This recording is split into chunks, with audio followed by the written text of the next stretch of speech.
پڑے گا, لوٹ مار کا حساب دینا پڑے گا. کائی کی معیشت تو تم لوگوں نے تباہ کی ہے.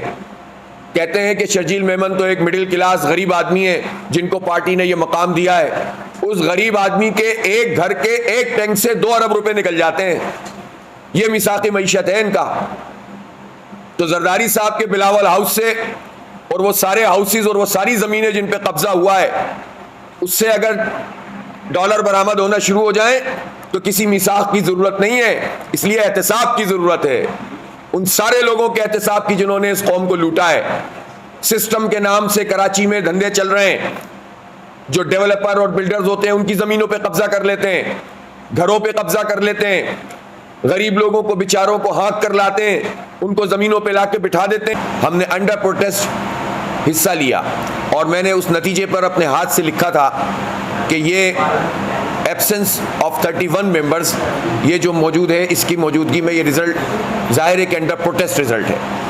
یہی وجہ ہے کہ سندھ ہائی کورٹ میں جو کیس موجود ہے وہ ترمیم انہوں نے غلط طریقے سے جو کی ہے, انشاءاللہ تعالیٰ وہ اتنا واضح اور آبویس کیس ہے کہ اس میں یہ قانون قلعدم ہوگا, اور جو انہوں نے اپنی پسند کے میئر بنائے ہیں ظاہر ہے ان کو جانا پڑے گا. اسی طرح سے 31 انسانوں کا نہ آنا, یہ جمہوریت کے اوپر جو نام پر جو تماشا ہوا ہے, اس کو بھی ہم چیلنج کرنے جا رہے ہیں.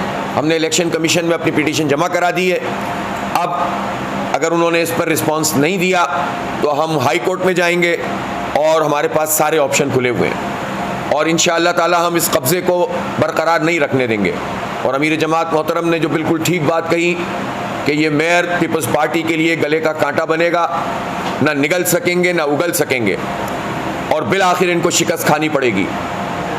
ان کو جو ہے وہ عوام کے آگے سرنڈر کرنا پڑے گا, اس لیے کہ ان کے مقابلے میں اب وہ لوگ نہیں ہیں جن کی یہ بولی لگا لیتے ہیں, جن کو جو کرپشن کے پیسوں سے خرید لیتے ہیں.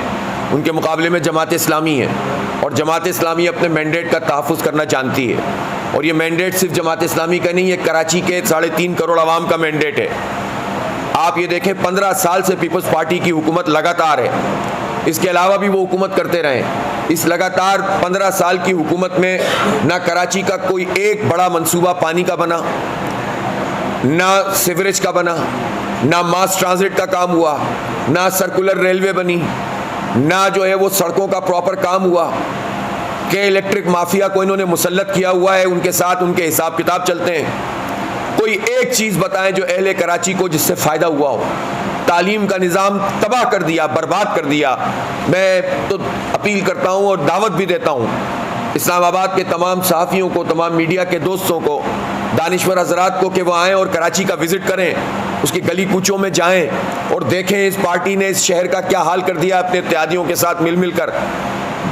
اور تعلیمی اداروں کا حال دیکھیں جا کر, حاضری نہیں ہوتی وہاں پر. اپوائنٹمنٹس ان کے جو ہو رہے ہیں, جو لوگ جن کی مدت پوری ہو جاتی ہے جن پرنسپلز کی, ان پرنسپل کو جو ہے وہ ریٹائر جب وہ ہو جاتے ہیں تو بجائے اس کے کہ نئے اپوائنٹمنٹ کیے جائیں یا جو اپ گریڈ کیا جائے ٹیچرز کو, ان ویکینسیز پر وہ اپنی مرضی کے جعلی لوگوں کو انٹیریئر سے لا کے بٹھا دیتے ہیں, اور پھر وہاں پر ویکینسی جو ہوتی ہے اپنی مرضی کی فل کر دیتے ہیں. اور اس طرح مسلسل تھانوں میں بھی یہی ہوتا ہے. یہی عمل جو ہے تعلیمی اداروں میں ہو رہا ہے, یہی عمل صحت کے جتنے شعبے ہیں اس میں کیا جا رہا ہے. کراچی کے لوگوں پر روزگار کے دروازے بند کر دیے انہوں نے. کراچی کے نوجوانوں کے لیے کوئی روزگار نہیں ہے. 47,000 اپوائنٹمنٹ کی انہوں نے ٹیچرز کی. آئی بی ایس سکھر کے نام پر وہ ٹیسٹ لیا, آپ میڈیا کے سامنے آ گیا ان لوگوں کی اہلیت کہ جو وہاں ٹیسٹ پاس کیا جنہوں نے. سب کرپشن کا دھندا ہے, سب لوٹ مار کا دھندا ہے.